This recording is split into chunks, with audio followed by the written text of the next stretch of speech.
Assalamualaikum warahmatullahi wabarakatuh. Shalom Om Swastiastu, Namo Buddhaya, Salam Kebajikan serta sejahtera untuk kita semua. Saya Raffi Akhtar Mahdi dengan NIM 21106111211. Pada kesempatan kali ini saya akan memberikan analisis sekaligus membahas klaim kepemilikan Pulau Pasir oleh Australia berdasarkan perspektif hukum internasional. Posisi Pulau Pasir berada di antara wilayah Indonesia dan Australia. Merujuk pada sejarah prakolonial, kawasan Pulau Pasir sebenarnya merupakan bagian integral dari bangsa Indonesia. Indikasi ini terlihat dari begitu banyak nelayan tradisional Indonesia yang sejak lama beroperasi di sekitar gugusan Pulau Pasir sampai daratan buram Australia. Namun, Australia sepahaman MOU antara Indonesia dan Australia pada tahun 1974. 2 tahun kemudian, tepatnya tahun 1976, pemerintah Australia pun mengklaim bahwa Pulau Pasir merupakan milik mereka, walaupun berdasarkan garis pantai, pulau itu masuk ke wilayah Indonesia. Klaim inilah yang kemudian menjadi polemik berkepanjangan. Berdasarkan data Polda Nusa Tenggara Timur, pada tahun 2004 sampai 2006, kurang lebih 3.000 nelayan asal Nusa Tenggara Timur ditangkap ketika memasuki kawasan tersebut. Yang terbaru, polisi perbatasan Australia juga menangkap beberapa nelayan dan menenggelamkan kapal mereka karena dianggap melanggar batas negara ketika menangkap ikan di perairan Pulau Pasir pada tahun 2021 silam.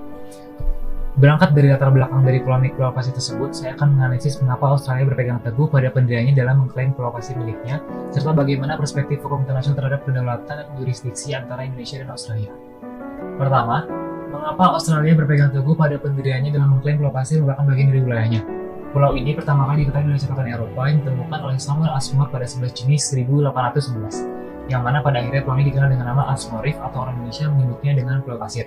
Pada tahun 1850, wilayah ini belum diklaim oleh negara manapun dan menjadi tujuan kapal penangkap paus milik Amerika. Hingga pada tahun 1878, Inggris akhirnya menganeksasi Pulau Pasir dan memanfaatkan bagian barat pulau ini sebagai tempat pertambangan fosfat. Dalam perkembangan selanjutnya, Inggris memberikan Pulau Pasir kepada Australia. Perlu diingat bahwa Australia merupakan koloni Inggris dulunya. Meski jaraknya lebih dekat dengan wilayah Hindia Belanda daripada Australia, Belanda tidak pernah mengklaim kepemilikan atas Pulau Pasir, tetapi justru Inggrislah yang mengklaim kepemilikannya. Perlu diketahui bahwa di dalam hukum modern, menganut suatu konsep bahwa wilayah suatu negara ketika merdeka adalah semua wilayah kekuasaan penjajahnya. Selain itu, dalam MOU tahun 1974, secara tidak langsung Indonesia telah mengakui bahwa Pulau Pasir atau Ashmore Reef merupakan milik Australia. Maka inilah dasar mengapa Australia berpegang teguh pada pendiriannya dalam mengklaim Pulau Pasir merupakan bagian dari wilayahnya. Kemudian, bagaimana perspektif hukum internasional terhadap kedaulatan serta yurisdiksi antara Indonesia dan Australia? Pada MOU tahun 1974 telah disepakati bahwa yurisdiksi masing-masing negara berada pada 12 nautical miles dari territorial baselines masing-masing negara. Sebelumnya pada tahun 1979 dan 1980, baik Indonesia dan Australia memperluas jurisdiksi perairan dan perikanan mereka menjadi 200 nautical miles dari laut teritorialnya masing-masing. Berikutnya pada tahun 1981 diakuinya garis perikanan sementara antara Indonesia dan Australia yang berada di sebelah selatan Pulau Pasir. Karena Pulau Pasir tidak pernah diklaim oleh Belanda, secara hukum internasional, Pulau Pasir memang tidak pernah termasuk ke dalam wilayah administrasi Indonesia. Namun, jauh sebelum ditemukan oleh Samuel Ashmore, tepatnya pada awal abad ke-18, Pulau Pasir memang telah menjadi tujuan para nelayan Nusa Tenggara Timur. Untuk menyelesaikan masalah tersebut, dibuatlah nota kesepahaman atau MOU yang telah ditandatangani oleh Australia dan Indonesia pada tahun 1974. Dengan adanya nota kesepahaman tersebut, nelayan Indonesia diizinkan untuk singgah, mengerupsi, serta mengunjungi makam leluhurnya di wilayah Pulau Pasir.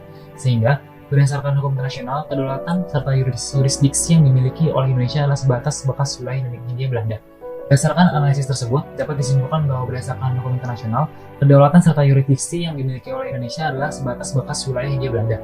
Dikarenakan di dalam hukum modern, menganut suatu konsep bahwa wilayah kedaulatan suatu negara ketika merdeka adalah semua wilayah kekuasaan penjajahan.